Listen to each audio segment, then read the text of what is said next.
guys, Mike, your host of Craft Beer Storm. I hope you had a great Thanksgiving yesterday. Ate that turkey, drank that craft beer. Good stuff. And today is Craft Brew News, the drama of the craft beer world, which we go over. We have these stories every Friday. And these are courtesy of Brewbound at www.brewbound.com. Great source for information. First story, Hopworks Urban Brewery opens mug club to members of closed Portland breweries clubs. So Hopworks stepping up. After a spate of craft breweries and cideries closing in Portland, Oregon, Hopworks Urban Brewery announced it will extend its mug club membership to members of similar clubs and any now closed businesses. The craft brewery also invited former workers to apply at its taproom. So, yeah, good on Hopworks. Hopworks founder Christian Ettinger said in a press release, when we heard about the recent closures of Portland institutions, we felt a void in the community. A lot of livelihoods and special occasions are affected by these closings, and we want to help, whether it's honoring closed establishments, mug clubs, or helping people who have lost their jobs get back on their feet. That's great and noble. All right, Christian.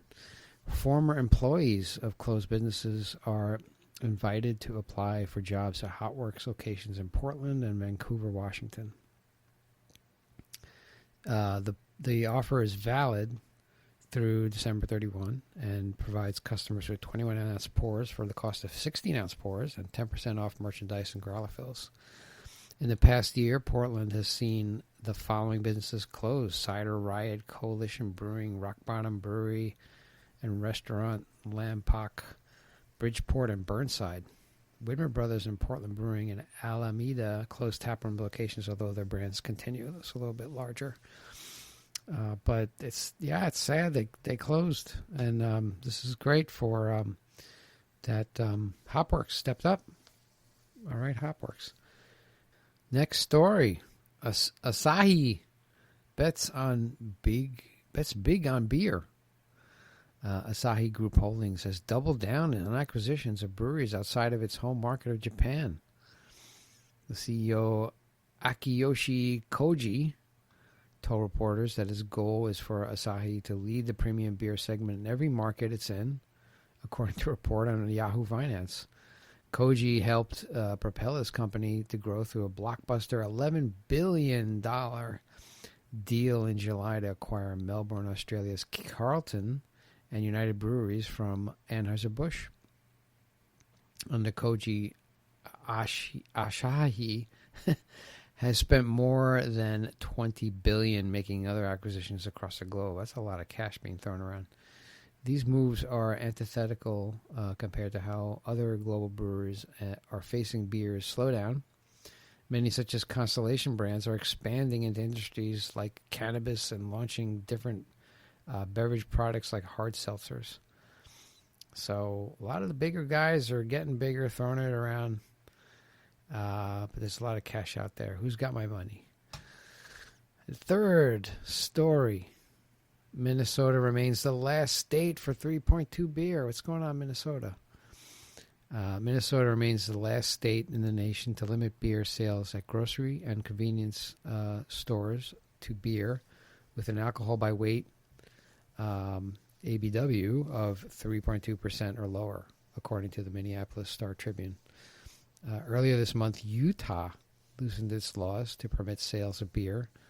That's 4% ABW, about 5% alcohol by volume, leaving Minnesota as the last 3.2 beer state. So Minnesota, we got to get going here. And allow that beer to be purchased in those stores. So that's Minnesota's story. Last story. Shady Oak Barrel House under fire for derogatory PG&E beer name.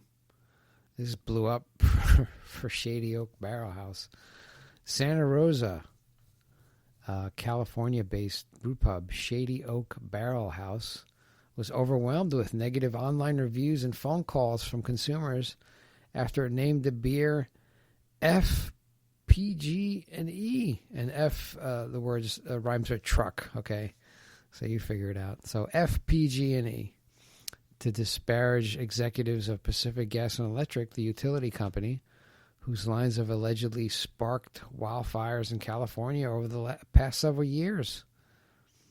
They're making accusations here. Negative reviews poured in from public utility employees and their supporters from across the country who took umbrage with the name. Shady Oak Barrel House posted an apology letter to its Facebook page last week explaining the intent behind the name. And it said the name was not intended to go after honest, hardworking people that have been still currently helping our community. The post said, it is not to undercut or attack those who have been away from their families in order to serve others in times of recent disasters. The name doesn't suggest anything remotely like this. However, some people chose to write it this way. So there you go. To combat the deluge of one-star ratings, Shady Oak Barrel House has offered to discount beer purchases by $1 for any consumers who leave an honest Yelp, Google, or Facebook review. So we're doing damage control here. PG&E was found to be at fault by California Fire for 2018's Camp Fire, which killed 85 people and destroyed nearly 20,000 structures, and is facing trial for its role in the 2017 Stubbs Fire. It's being questioned about last month's Kincaid Fire, according to SF Gate.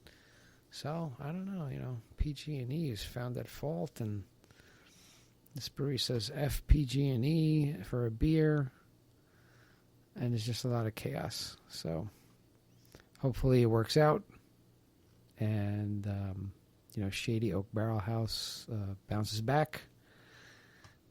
They probably will. But, Pacific Gas and Electric, I guess you have to figure out what's going on with your power lines. I mean, I don't understand. It's terrible. But that's the world we live in. And that's where craft beer gets involved.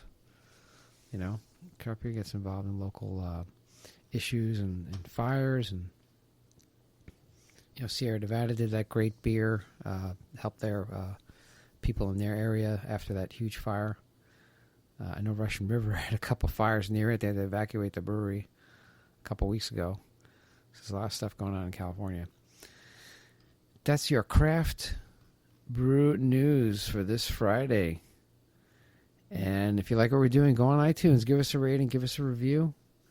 Tell a friend about us. That's the only way we get up in rankings. Get up in rankings there. We get more. We've been very fortunate, more downloads month over month, which is awesome. But we got a long way to go. Got to get it out there. And that's what I have for you today. If you have any questions, comments, Michael at craftbeerstorm.com. Be sure to visit our webpage. It's www.craftbeerstorm.com. We're putting together craft beer weekends. We're also doing events with hotels. Very interested. A lot of hotels we've been visiting in the Massachusetts area. Fantastic.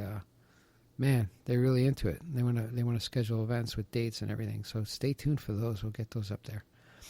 All right, guys, that's what I have for you today. I wish you a great weekend. And we'll see you on Monday with another awesome episode. We're going to interview somebody. We'll talk to you then. Bye.